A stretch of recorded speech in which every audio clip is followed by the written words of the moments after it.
parental alienation is a very unhealthy problem. We talk about it a lot. I want to emphasize that it can be fixed. There can be success in working with these people in their cases. It can happen.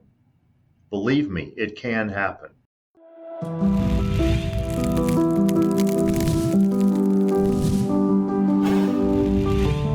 Hi, my name is Lawrence Strauss, and welcome to the Family Disappeared podcast. Today we have part 2 with Dr. Alan Blotcky, and whoa, good show. If you haven't listened to episode 1 first, or the first half of the show, please go back and listen to that so you have context for the balance of this conversation. And really fun conversation. Again, we're talking about a lot of nuances that we haven't necessarily discussed before. And Alan has some really positive messages at the end of the podcast that you're going to want to listen to if you're in the middle of this battle. And some really cool details about succinct sharing in court, about having an expert if you can have an expert, a couple different ideas if you don't have the resources on how to get maybe someone to represent that part in your case. And super cool conversation. If you're new to the community, welcome to the community.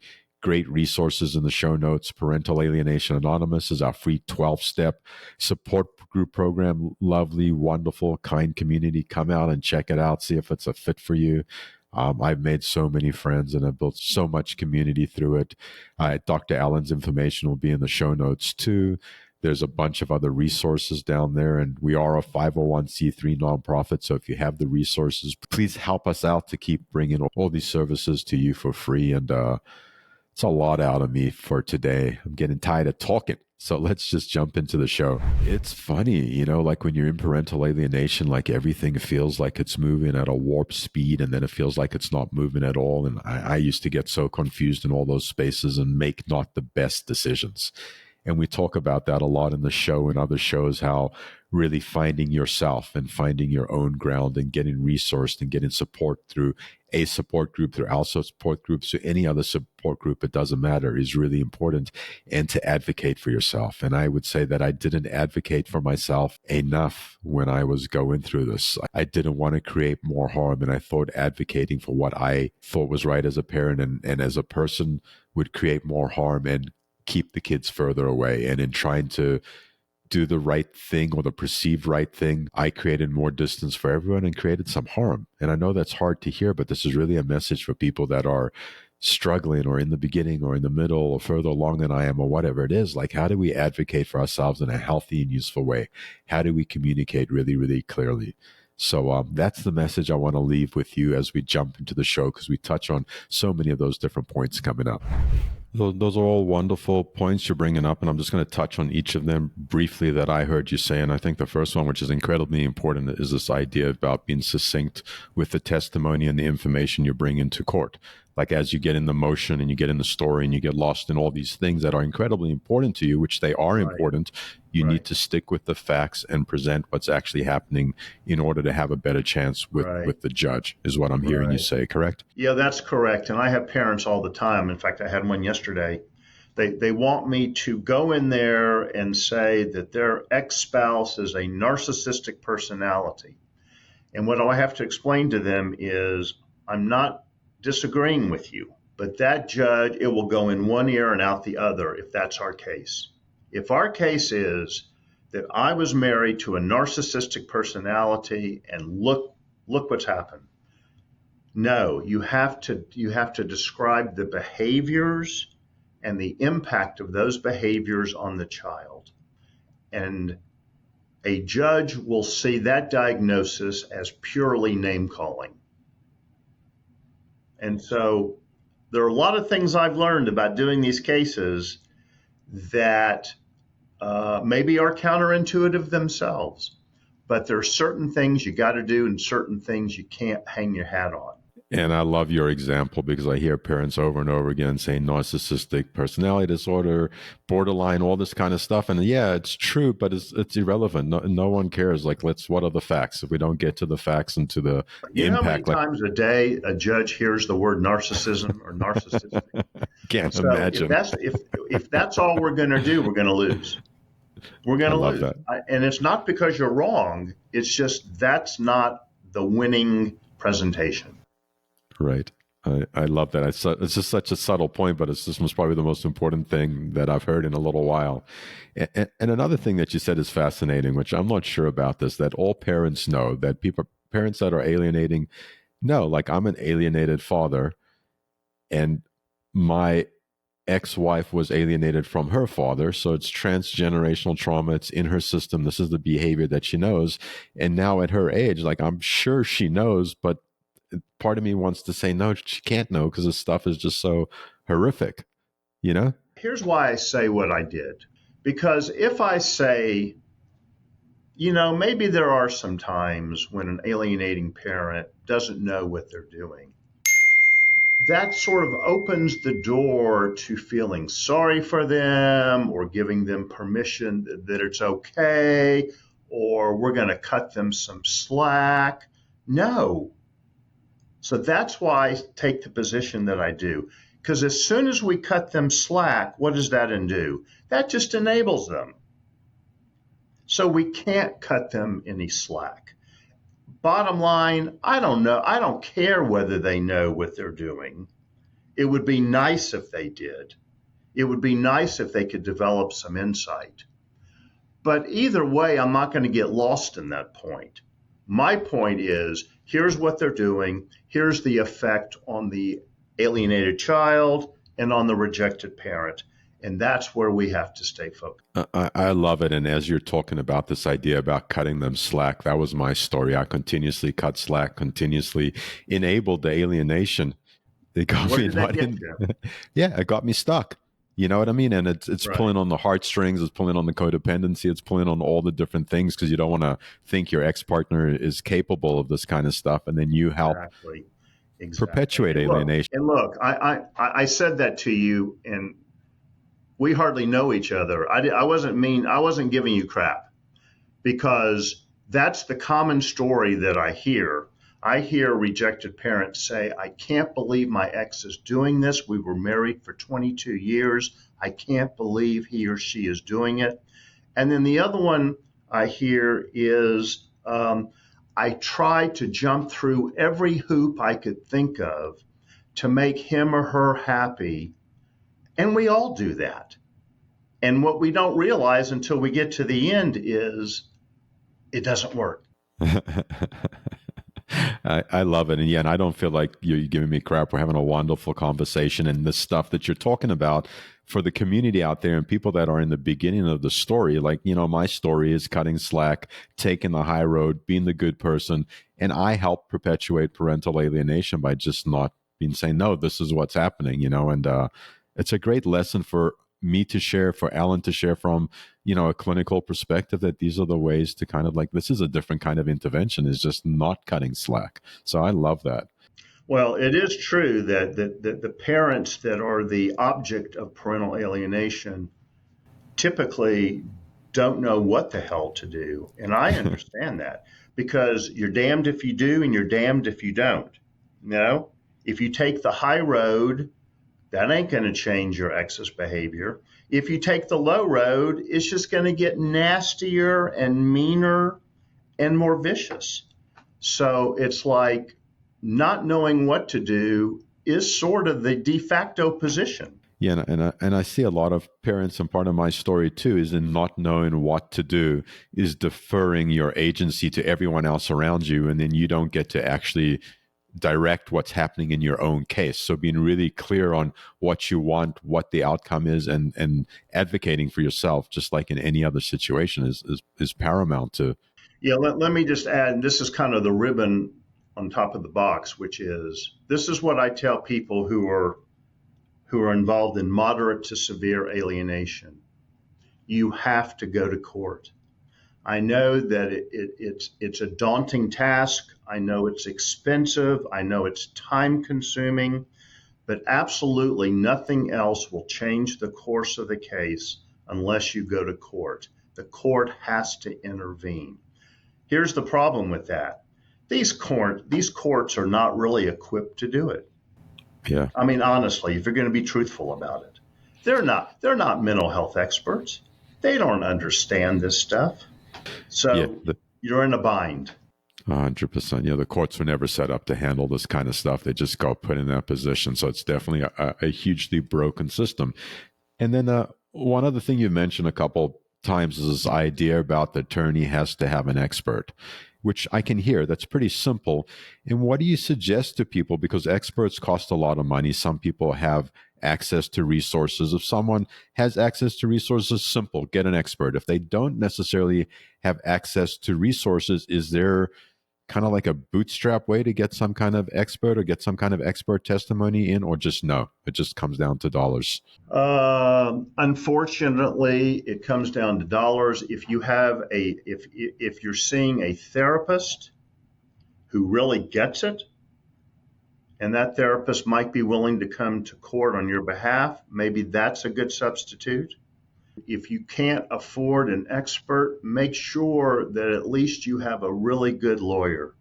But look for other resources of other people who are involved in the case who get it. Now, you don't want to bring somebody in who doesn't get it, because they're just going to make things worse.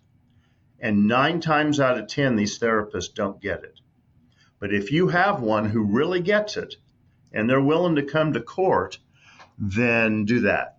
Okay, that makes a lot of sense. And just touching on one last thing you just said there, which is most therapists don't get it. Like, are you seeing like the word parental alienation or the concepts and ideas about parental alienation spreading in the therapeutical field where more people have a baseline understanding? Or is it just like a really small population of therapists that really are understanding this? Well, I think those of us who are involved, especially those of us who are involved in the parental alienation study group who publish things, our goal is to spread the word. But I would say very few therapists get it. They just don't have the knowledge base or the experience. Some of them say they understand it when in fact they don't. And then others will say, I don't get it at all. But yet they will dive into the case and screw it up even worse. So we're trying to be educational in sort of spreading the word, to spreading the knowledge, spreading the treatment strategies. We try to communicate that as best we can. We do trainings, we do podcasts, we do a lot of different things to try to educate, but it's a very slow process. Okay, thank you for that. And let's just talk about like money a little bit more. Like, everything is expensive. The whole system is generating and using money, and there's a lot of people that are in some really challenging situations that can't afford to do stuff. Like, the money with the legal professionals and the other stakeholders, do you feel like sometimes they're just driving like the money train and it's not really about the client and about the case? Do you see that kind of stuff happening? Of course. And then I also see parents who will start out the conversation with me and say, I've had 6 attorneys, I've spent X number of thousands of dollars, and look what I've gotten for it. So what I would say is, regardless of whether you have money or you don't have money, make really smart, wise decisions about who you hire and who you get on your team. Because there are a lot of attorneys out there who will take these cases, but who don't know the first thing about what they're doing. And the end result will be either no progress or a digression in progress. And so keep your money in mind and spend it wisely is what I would say, and make really smart decisions. Ask a lot of questions before you hire somebody. Yes, and you use the word, you use the word digression. And I just want to bring this topic up because I've had this conversation just way too many times to count, where people have hired an attorney and they've hired legal people and they've deferred their agency, which means giving away your power to make your own decisions. And then they hire an attorney and they actually make the case worse. They forget documents. They don't understand parental alienation. And I'm guessing you see this all the time. I do. And so, again, my advice is, before you hire an attorney, have a conversation with that attorney and ask the following questions. Okay? Tell me about what parental alienation is. How many cases of parental alienation have you had? Were you the attorney for the alienating parent or for the rejected parent? And what were the outcomes in those cases? And what were your recommendations in those cases? Grill them. Grill them. It's your right. It's your money. Grill them. Spend an hour with them. Ask them 25 different questions about parental alienation to find out their level of real expertise as opposed to just BS. Love it. Love it. And we were talking about reunification therapy earlier on in the podcast, and you laid out pretty much what it's going to take to be successful. But like in your experience, are there some, maybe you could share a story or two where reunification has been successful, and maybe you could share one in like a moderate and one in a severe case so people can have a short point of reference of what that might have looked like and what the arc of the success was? It will always be pretty successful if you can just get the treatment matched with the severity. If you, like I said earlier, an alienating parent is never going to agree to individual therapy because they don't think they need it. And they think they're in the powerful position with all the leverage, and they won't do it. So the judge has to order it. So if that happens, that's a touchdown. Okay, that's at least 50%. Now, then that alienating parent has to be matched with a therapist who truly understands parental alienation and who will have the singular goal of stopping the alienation. Then the alienated kid and the rejected parent will have reunification therapist. Again, that reunification therapist has to be somebody who's knowledgeable. So yes, I have had cases where that scenario works. Is it a linear line? Hardly. There's ups and downs, okay? But it can work as long as everybody is on the same page and committed to that treatment protocol I just told you. So yes, an alienating parent can modify their behavior, maybe not totally, but largely. And what I have found and what's reported in the literature is that the alienated child's reunification with the rejected parent is usually quite quick and relatively easy to accomplish. Now, in severe alienation, I have had a number of cases where custody of the child is changed. The worst alienated child I have ever seen, this was probably 10 years ago, was a teenage boy who was alienated from his mother, severely alienated from his mother. We got the judge to change custody. That boy then began living with the mother. The father was so bad that he was actually prohibited from seeing this child until the child turns 18. The reunification of the child with the mother was pretty tumultuous, I would say probably for 3 months.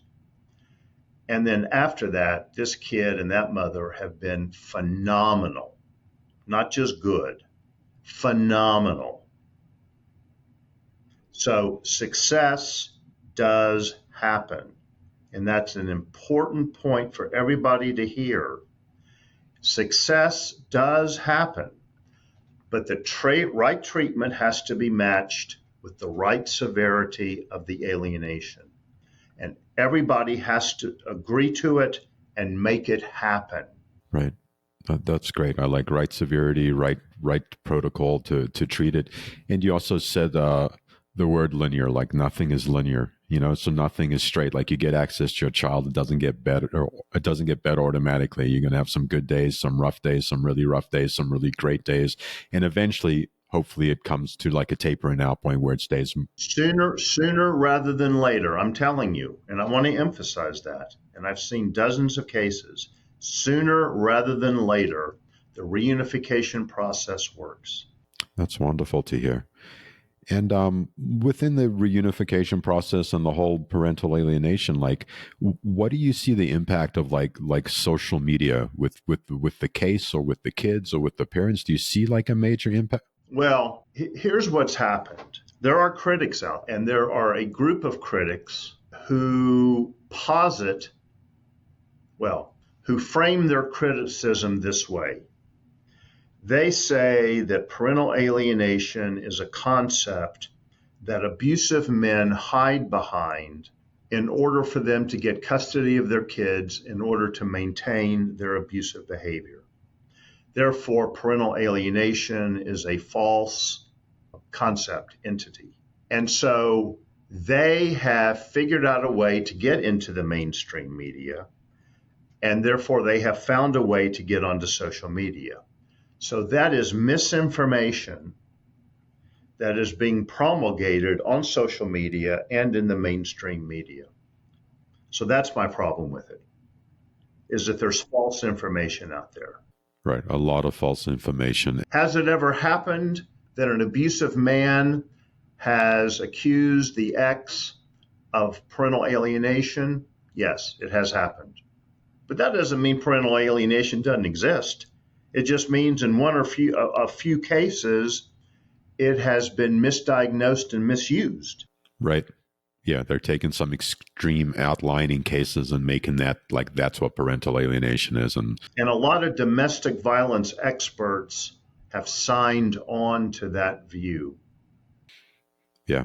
Because they feel like that if we say that men and women, mothers and fathers, can be the perpetrators of parental alienation, that somehow gets the focus off of women being the victims. Got it. And they can't tolerate that. Yes. No, that's a super complex topic and issue with so many different nuances. So yeah, no, that is a severe problem. And from their perspective, they're also trying to protect a lot of people. So yeah, super, super complex. So you've had a lot of years in this field. Like, what shifts have you noticed in parental alienation legally, socially over the years? Are there any shifts, or it's just an uphill battle to educate people? I think there are more people who are involved in the field. I think there are more people who are writing articles, doing podcasts, doing research. There have been more than 225 research studies published on parental alienation, but like 40% of those have been since 2016. So it's a relatively young field that's growing exponentially, but it's happening before our eyes. So it is growing, and it's an exciting time. Yeah, I see a lot more research out there, a lot more books. I actually even see it mentioned in some TV shows and some movies. You see the words starting to appear. Or celebrities, or of celebrities. You've heard some celebrities talking about parental alienation. It certainly has crept into the consciousness of our culture, of our mainstream. It's just that the misinformation is concerning. And have you seen anything shift, like in the legal system, in the family court system, where you've seen a shift, more education for the judges, for the attorneys, for anything like that going on? It's very slow going. It just is. I wouldn't say that there's outright resistance. What I have found about the judges in Alabama, and it's probably true in every state, is that they're old-fashioned. They have certain biases that they're not going to let go of, and they want to be in complete control. A lot of them don't want some uppity expert telling them what to do. And that's a problem. That's a problem, because these are life and death decisions in some respects. And if these judges don't stay abreast of the most recent research or the most clinical knowledge, then what are they doing? How are they serving the people, the kids? So it's really frustrating, and I've gotten really frustrated with it. Yeah, I can't imagine being in court over and over again and then having some people that are really stuck in a different generation or in a different space. They can't hear stuff. They can't take in the legal experts, like you're saying, and other stakeholders. That sounds crazy making that you get burnout or people go through some burnout here and there. It makes so much sense. Well, that's what probably creates my burnout more than anything is going through all the work, doing it right, and then having a judge shoot it down for absolutely no reason other than it's not old fashioned and doesn't fit the biases. That's insane. It's crazy. Yeah, it's totally crazy making.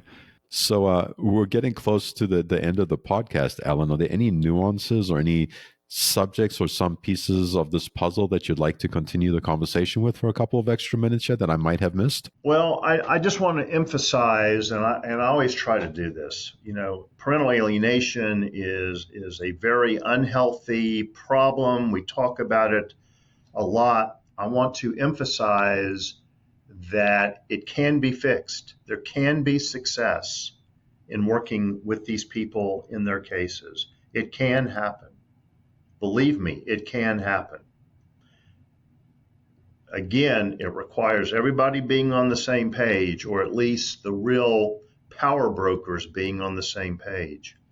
But I want to leave a positive taste in everybody's mouth about it. And I know that's hard to do if you're in the middle of your own case and things are not going well. It can get better.